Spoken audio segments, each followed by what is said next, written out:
versículo 1 do Evangelho de Mateus, ele começa falando sobre a genealogia de Jesus.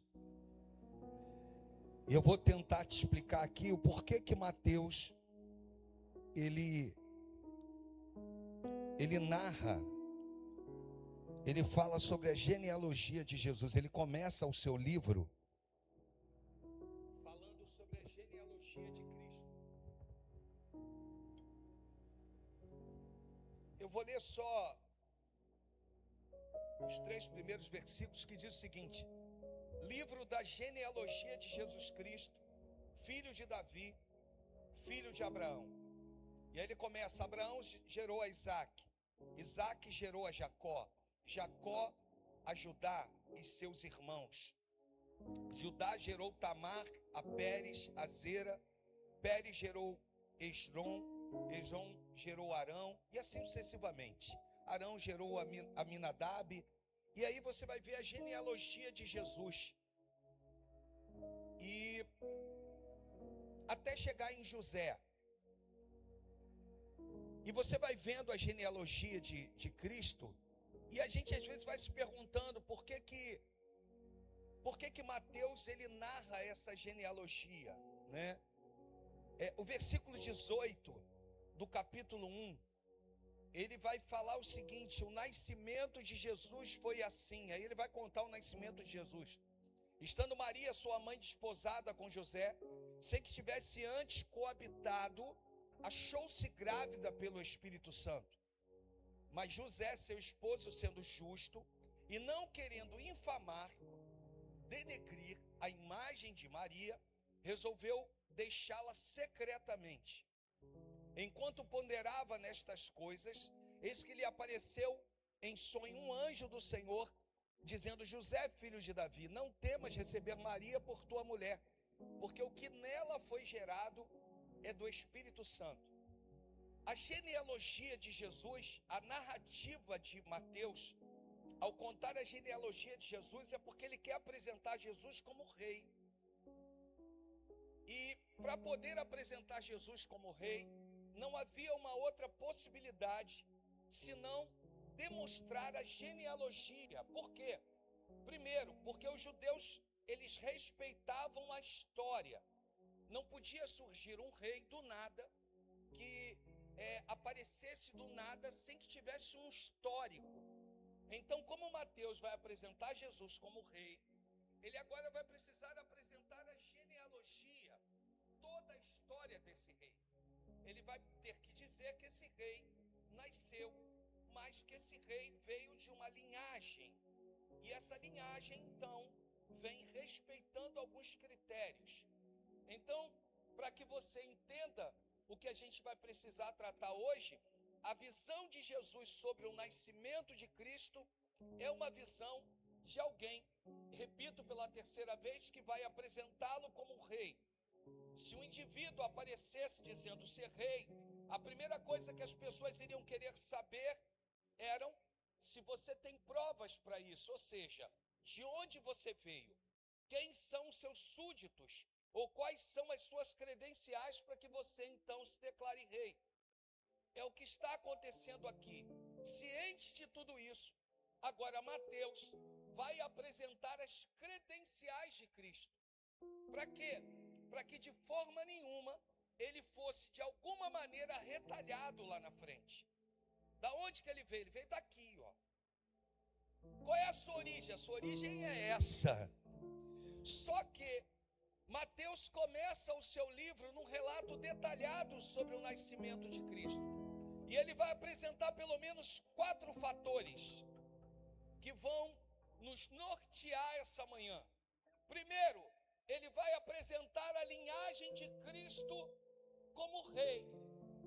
E nessa linhagem como rei, ele primeiro precisa apresentar a sua linhagem humana. Então a genealogia é alguém que está apresentando a sua linhagem humana. Por quê? Eu volto a repetir. Porque os judeus, eles respeitavam, para eles era de suma importância a genealogia. Segunda coisa, ele vai apresentar a sua linhagem divina. Por quê? Ao apresentar a sua linhagem humana, ele vai narrar que Abraão casou-se com Sara, Isaque com Rebeca, Jacó casou-se com Raquel. Há uma linhagem, ou seja, não foi do nada que as coisas aconteceram. Alguém precisou coabitar, engravidar, para que nascesse alguém relevante na terra e que ficasse registrado. Na sua linhagem humana, ele respeita, ele diz assim, olha, ele nasce de uma mulher. Na sua linhagem divina, ele diz, mas o que vai diferenciar ele de todos os outros antes dele, depois dele, é que ele não foi gerado na coabitação entre um homem e uma mulher. Ele vai dizer o seguinte, ele, sim, foi gerado pelo Espírito Santo. Então aqui começa algo muito louco. Por quê? Porque à medida que Mateus aprende a revelar a linhagem humana de Cristo, agora ele vai precisar revelar a linhagem divina de Cristo. Ele vai dizer o seguinte, esse que nasce é diferente de todos os outros que nasceram antes dele, e é diferente de todos os outros que nascerão depois dele. Por quê? Porque ele já existia antes de Maria, ele já existia antes de José, ele já existia antes de Adão. A linhagem divina mostra que vai nascer de uma mãe terrena, mas que Jesus não vai ter um pai terreno. Isso é chamado da doutrina do nascimento virginal. Isso é tido como milagre. O que Maria vai conceber não é nada mais, nada menos do que um milagre. Ela é a bem-aventurada entre as mulheres, pois se ela tivesse concebido Jesus, talvez pelo entrelaçamento entre ela e José, ele não poderia ser Deus. Para ser Deus, ele tinha que nascer de forma miraculosa, e ele vai nascer de forma miraculosa. Ao nascer de forma miraculosa, agora ele tem uma identidade na terra, mas ele também tem uma identidade no céu. Eu vou melhorar, ele tem uma identidade no céu, e agora ele tem uma identidade na terra. Você entendeu isso? Diz amém. Cada criança que nasce é uma criatura totalmente nova, mas Jesus, sendo Deus eterno, já existia antes que tudo existisse. Por esse motivo, nós não conseguimos classificar o surgimento de Deus, e nem o surgimento do Filho, e nem o surgimento do Espírito Santo. Então, por esse motivo, há quem diga que a palavra existir do verbo não consegue chegar na dimensão da grandeza da criação, porque existir está falando sobre algo que foi criado, e como eu vou me reportar a ele, se ele criou todas as coisas antes que ela existisse? Pastor, o que isso aqui tem a ver com as nossas vidas? Muita coisa. E eu quero começar a liberar algumas coisas para você. Se são 7 decretos, eu vou respeitar aquilo que está sendo pregado aqui todos os domingos pela manhã. Lá vai o primeiro decreto. Quer servir? Reconheça a sua identidade.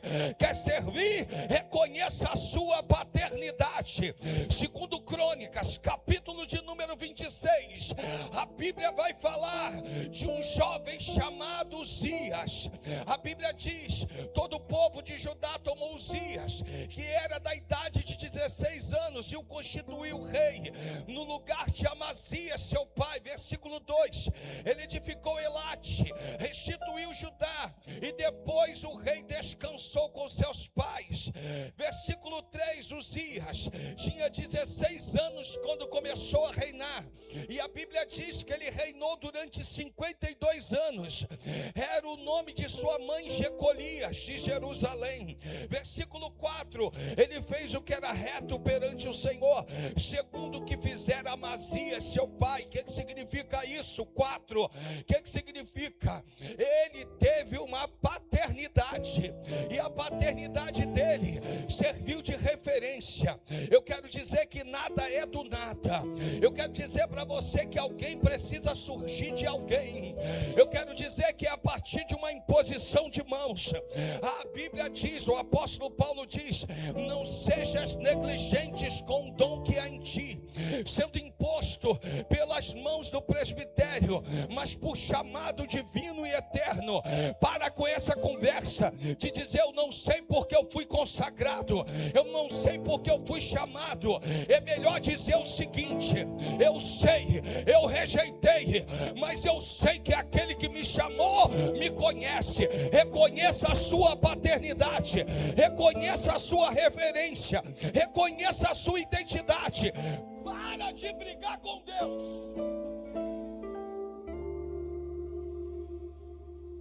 Esse negócio de pastor que não sabe porque foi chamado, não é de repente, não é por acaso. Não foi por acaso que Deus me chamou. Eu não caí aqui de paraquedas. Foi o céu que me escolheu. E se o céu te escolheu, não briga com o céu.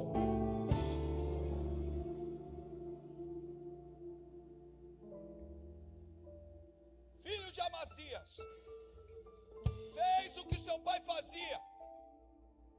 Uma referência, uma paternidade.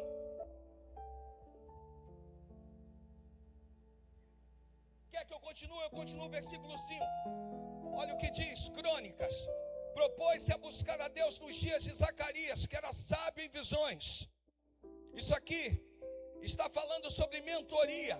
Nos dias em que buscou o Senhor, Deus o fez prosperar. Sabe o que significa isso? Se você tiver uma paternidade, se você tiver uma referência, e se você tiver uma mentoria, isso tudo pode estar na mesma pessoa, mas podem ser pessoas distintas também. Eu vim te dizer que você vai prosperar em tudo que você fizer. Agora eu estou falando da tua vida secular. Vai dar certo, vai fluir. Não sei. Vamos parar com esse negócio de achar que não tem que apresentar as bênçãos que Deus tem te dado. Comprou um carro, traz a chave, pastor, unge aqui, apresenta para Deus. Comprou uma casa, traz a chave e diz assim: mudou de casa, traz a chave, mas é aluguel, não importa, traz aqui. Vamos aprender a oferecer a Deus aquilo que é de Deus.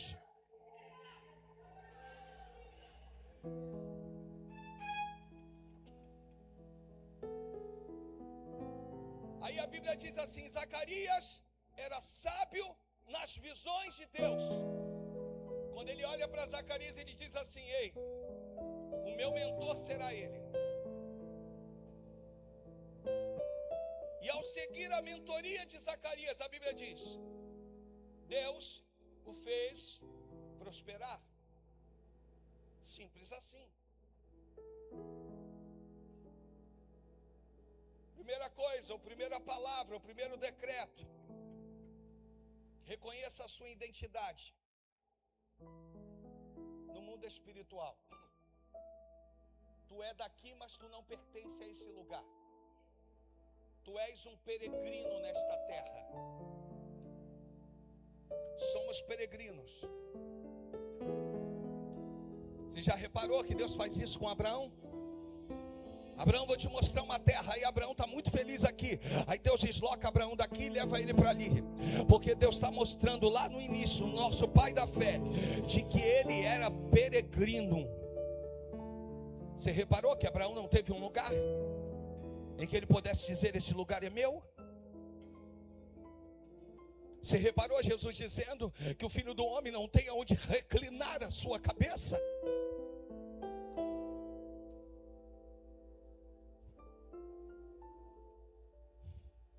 Segunda palavra, o segundo decreto que eu preciso liberar hoje sobre a vida de vocês: entenda os direitos que vocês possuem. Você precisa saber os seus direitos. Você é co-herdeiro e coparticipante. Da mesma forma que você foi crucificado com Cristo, você também será glorificado com Ele. Evangelho de Lucas, capítulo de número 15, a partir do seu versículo de número 36, já começa a nos dar uma roupagem do que eu preciso dizer hoje e liberar sobre a igreja. Evangelho de Lucas, capítulo de número 15.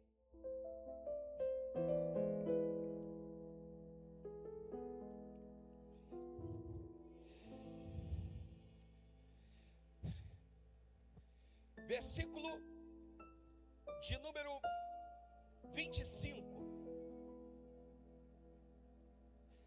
Ora, o filho mais velho que estivera no campo, e quando voltava, ao aproximar-se da casa, ouviu a música e as danças. Leia comigo isso aqui, que isso aqui é poderoso demais, vai. Volta o versículo, Vamos lá, 1, 2, 3, vai. Ora, o filho mais velho, com mais fé, vai, ora, o filho mais velho, que estivera onde? No campo, quando voltava, ao aproximar-se da casa, o que ele ouviu? O que ele ouviu? A música e as danças, não é isso? Não é isso? Versículo 26, chamou um dos criados e perguntou o que era aquilo. E ele informou, veio teu irmão e teu pai mandou matar, vai, um novilho cevado, porque o recuperou com saúde. E ele se indignou e não queria entrar. Saindo, porém, o pai a procurá-lo, e procurava, põe na área, porque esse texto na área eu tenho ele mais decorado para mim, por favor. Mudou? Área. Ele se indignou e não queria entrar. Saindo, porém, o pai procurava conciliá-lo. Vai. Mas ele respondeu ao seu pai. Vamos lá, o que ele responde? Há tantos anos. Me ajuda, gente, vai. Há tantos anos. Isso aqui é um problema crônico da igreja. Isso aqui é o problema crônico da igreja. Ele vai dizer, há tantos anos te sirvo, sem jamais transgredir uma ordem sua. Tu me manda ir, eu vou. Tu me manda ficar, eu fico. Eu não sei se o dia está bom ou está ruim. Se está chovendo, eu vou. Se está fazendo sol, eu vou. Eu estou debaixo das tuas ordens, pai. E tu nunca me destes um cabrito sequer para alegrar-me com os meus amigos. Vindo, porém, esse teu filho, que desperdiçou os teus bens com meretriz, tu mandaste matar um novilho cevado para ele. Como assim? Então, o pai lhe respondeu. Repita comigo, diga assim: antes do pai responder, o pai ouve. Tem coisas, irmãos, que Deus está ouvindo e está dizendo. Ele não tem noção de quem ele será no mundo espiritual. Ela não tem noção do que eu vou fazer na vida dela. Mas ele ouve. Ele não podia interpelar? Podia. Ele não podia dizer cala sua boca? Podia. Ele é pai, ele tem autoridade. Mas ele ouve. Eu vim aqui te dizer que tem um pai que está te ouvindo. Ainda que a tua petição esteja fora do alinhamento com o céu, mas tem um pai te ouvindo. Você entende isso? Diga amém. E aí o pai responde duas coisas. Primeira, tu sempre esteve comigo, tu é meu filho. Para de besteira, para de palhaçada, para de mimimi, para de criancice. E tudo que é meu é seu. O que o pai está dizendo? Se tu não matou um novilho, foi porque tu não quis. Se tu não sacrificou e se alegrou com seus irmãos, foi porque você não quis. O pai está virando, Alessandra, está dizendo assim: você tem seus direitos, e sobre os seus direitos ninguém, nem o adversário pode tocar. Você entendeu? Você é co-herdeiro, você é co-participante das promessas de Cristo. Deus hoje está virando para a igreja, está dizendo: assuma o seu posicionamento, segundo o decreto que eu preciso liberar aqui, em nome de Jesus. Reconheça os seus direitos nos céus, tome posse deles, saia daqui dizendo: eu sou filho, e se eu sou filho eu tenho direitos.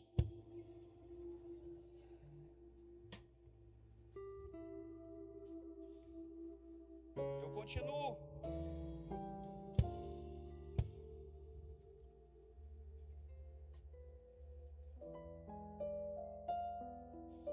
Primeira coisa que Mateus faz e demonstra é a linhagem do rei. Segunda coisa é a reverência de rei. Como assim, pastor? Reverência de rei. Ele vai mostrar no Evangelho de Mateus,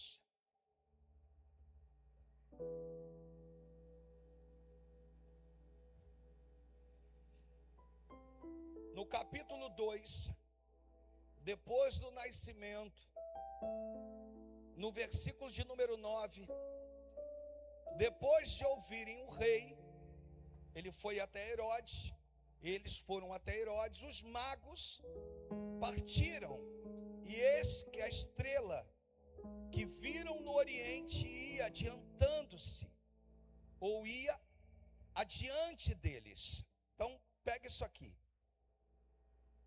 Os magos quem eram? Eram eruditos que estudavam as estrelas, os astros.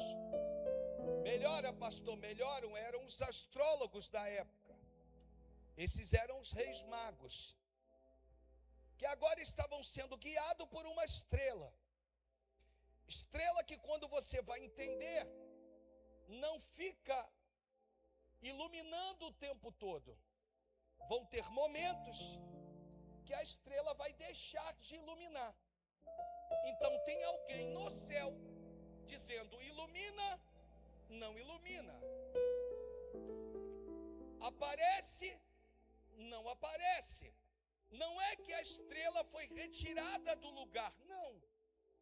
Mas não foi dado ao homem qualquer ou algum que tivesse conhecimento ou que pudesse deslumbrar essa estrela. Eu queria ter tempo aqui para te provar isso biblicamente falando, de que houveram momentos em que a estrela deixou de aparecer, deixou de existir, não, a sua luz deixou de ser vista. Quando eles saem do encontro com Herodes, a Bíblia vai dizer que a estrela novamente aparece. Por quê, pastor? Porque ela só aparece para quem é ou faz parte do propósito. Você está entendendo? Mas, pastor, o que é que eu preciso entender quando tudo isso acontece?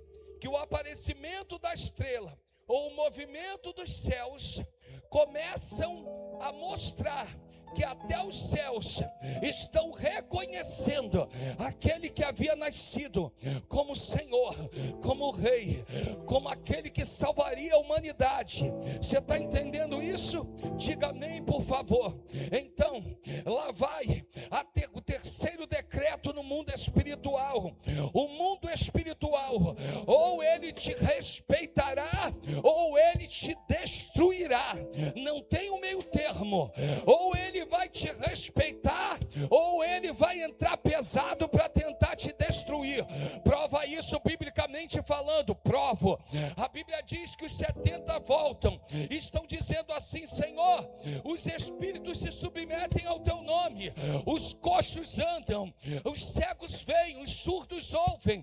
Jesus olha para eles e diz assim: não vos alegreis com tudo isso que vocês viram, mas se alegrem que o vosso nome esteja arrolado no livro da vida. O mais importante para vocês é ser conhecido no céu, porque se vocês forem...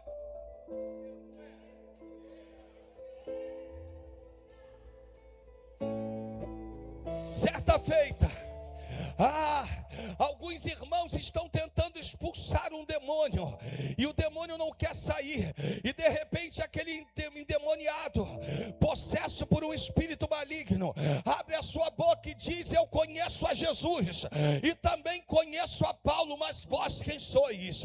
Deus está dizendo para você que no mundo espiritual, você precisa tomar um posicionamento a partir de hoje.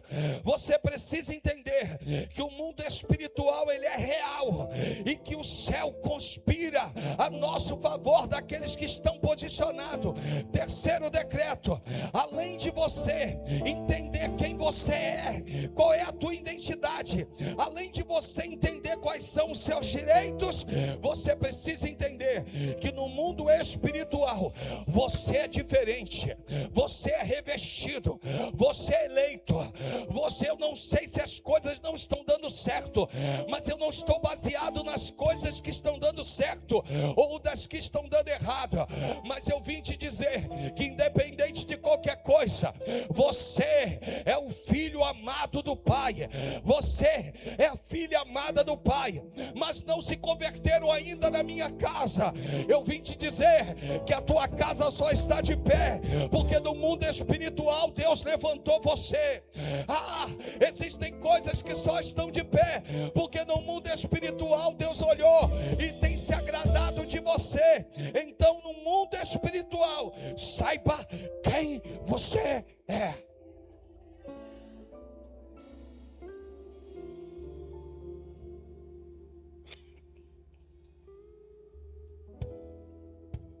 Então, se a primeira coisa, Mateus ele fala a respeito da linhagem do rei. A segunda ele fala sobre a reverência de rei. Na terceira ele fala sobre a hostilidade contra o rei. Repita comigo: hostilidade contra o rei. Um rei, guarda isso, nunca poderá se assentar no meio do muro. Um rei é identificado pelos seus amigos e também pelos seus inimigos. Herodes, ao receber os magos, e depois você pode ler todo o contexto, ao receber os magos, ele finge o desejo de querer adorar o menino. Mas qual era o objetivo de Herodes? Matá-lo. Mas se Jesus, Mateus, era tão criança ou tão indefeso, assim como Moisés, aos 3 meses, foi lançado no Nilo, se a gente está falando de uma criança tão indefesa, de José, que não tinha a destreza de batalha, de guerra, de comando de espada, para se defender, nem para defender sua esposa, ele era um carpinteiro. Eu também vim te dizer que quando você se posiciona no mundo espiritual, Deus envia anjos. Eu vim aqui te dizer que Deus envia anjos com espada desembanhada em fogo, te livrando de todo o mal, caminhando na tua dianteira, guardando a tua retaguarda. Deus está dizendo: é normal, amigos e inimigos, é normal aqueles que vão se levantar, também é normal quem vai apertar a sua mão dizendo que te ama, mas o desejo secreto é te matar. É normal na vida cristã você caminhar com alguém que diz que quer o teu bem, mas não quer o teu bem. Mas Deus está dizendo que assim como toda hostilidade contra o rei foi bem resolvida em Cristo, Ele está dizendo que não haverão guerras para ti, que Ele não vai dissipá-la. Ele está dizendo que haverão guerras contra a tua vida, que Ele não vai pôr um fim. Ele está dizendo: fica firme, permaneça, porque do mesmo jeito que um rei, existiam seus súditos leais, também existiam seus inimigos. Mas não se prenda nos inimigos, foque os olhos em quem tem sido fiel e caminhado contigo do teu lado. Por quê? Porque Jesus está entrando no negócio. Jesus está entrando no negócio. Deixa eu repetir a terceira vez: Jesus está entrando no negócio. Quarto decreto: quer reinar em Cristo? Aprenda que vão existir amigos e inimigos.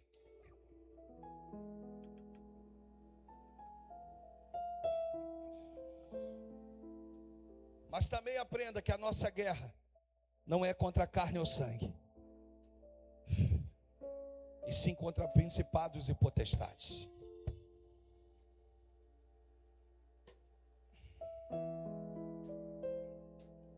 Mas eu continuo. Herodes vai liberar um decreto de morte. Qual é o decreto? O decreto era que crianças até 2 anos de idade morressem. Quando você olha esse texto, você imagina uma mortandade imensa, coisa que não acontece, não nessa imensidão. Por quê? Porque está se falando de Belém, de Efrata. É certo que hoje nós conhecemos Belém como a casa do pão, não é isso? Belém, casa do pão, me ajuda? Belém, casa do pão. Mas você reparou que com Noemi, com seu marido, a casa do pão num determinado momento não teve pão?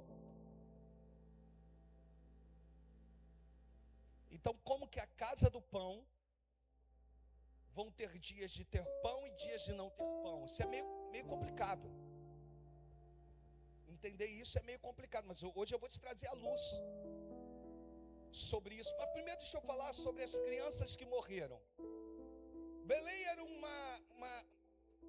uma vizinhança, uma cidadezinha muito pequena. Calcula-se que se houveram mortes, elas não passaram de 20.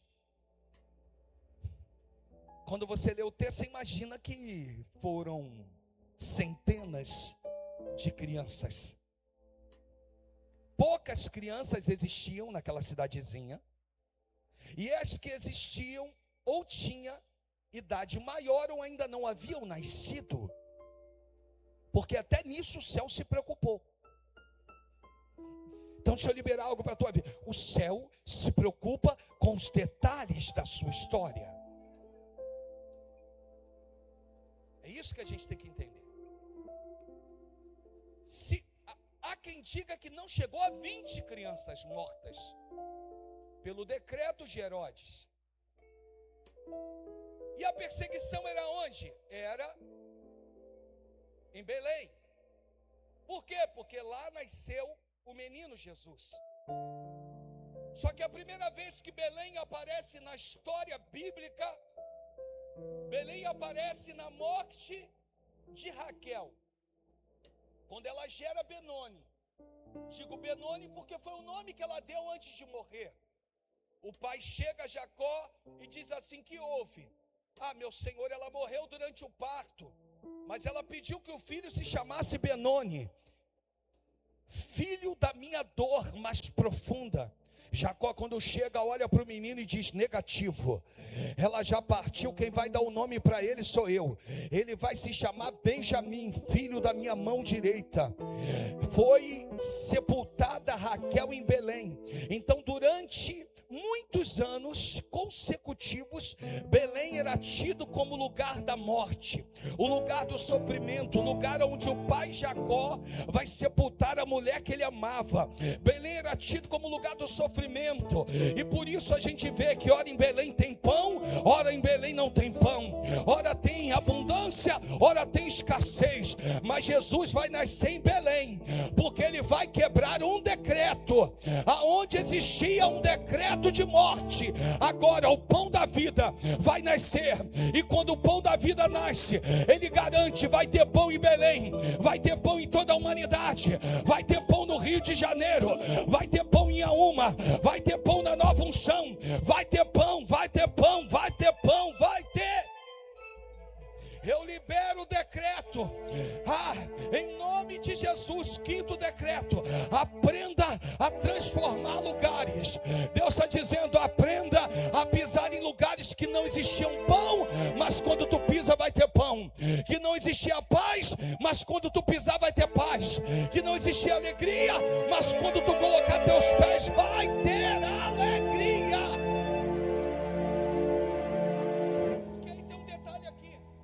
Mas como se eu estou tão triste? E quem disse que essa alegria vem de você? A tua alegria vem do Senhor. Ressignifique lugares. O nome vai mudar? Não. Vai ser como Jacó no Val de Jaboque, que vai chamar o lugar de Peniel? Não. O nome vai ser o mesmo. O que vai mudar é a regência. Antes estava sob a regência do inimigo, E agora, pastor, agora está sob a regência do Eterno, do Poderoso, em nome de Jesus. Você entendeu isso? Diga amém.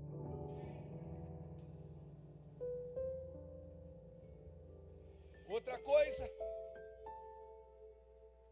é que quando Jesus nasce em Belém, ele vai para um outro lugar chamado de Nazaré.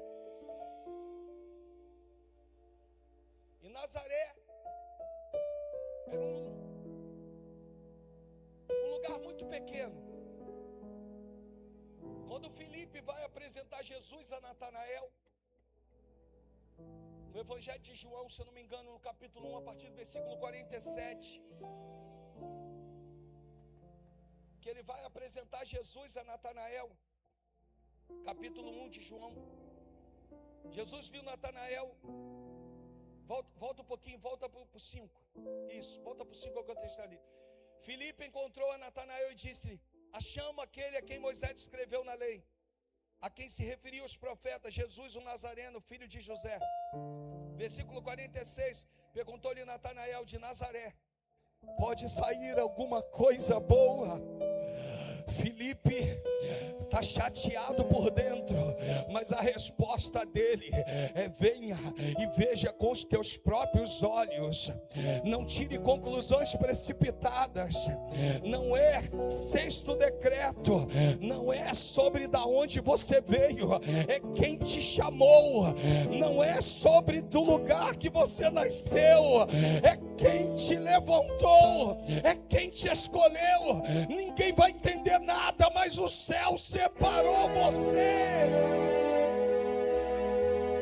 Jesus olha para Natanael e diz assim: eis um verdadeiro israelita e que nele não há dolo. Aí Jesus vai fazer a revelação, 48, Jesus vai fazer a revelação. Perguntou-lhe Natanael: de onde me conheces? Aí Jesus responde: antes de Filipe te chamar eu te vi. Deus está falando com a igreja. Antes de você ser conhecido, antes de você ser gerado, antes de você entender quem você é, eu já sabia quem você era. Eu te vi quando tu estavas debaixo de uma figueira. Deus está virando no sexto decreto e está dizendo: eu conheço todas as coisas. Está dizendo: nada foge do meu controle.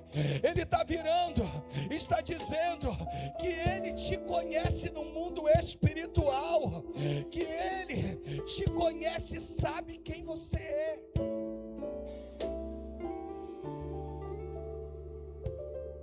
Paulo, a igreja em Éfeso, ele vai dizer que Ele te gerou, que Ele te gerou antes da fundação do mundo. Você já havia nascido no coração de Deus antes da fundação do mundo. Então, em nome de Jesus, sexto decreto não é sobre da onde você veio, mas é sobre quem te chamou. Quem te chamou é grandioso. Irmãos, quem acredita no chamado eterno, no chamado de bênção, levanta a tua mão aí, estou terminando. Isso, levanta, em nome de Jesus. Deixa eu te dar aqui algumas coisas aqui para te abençoar.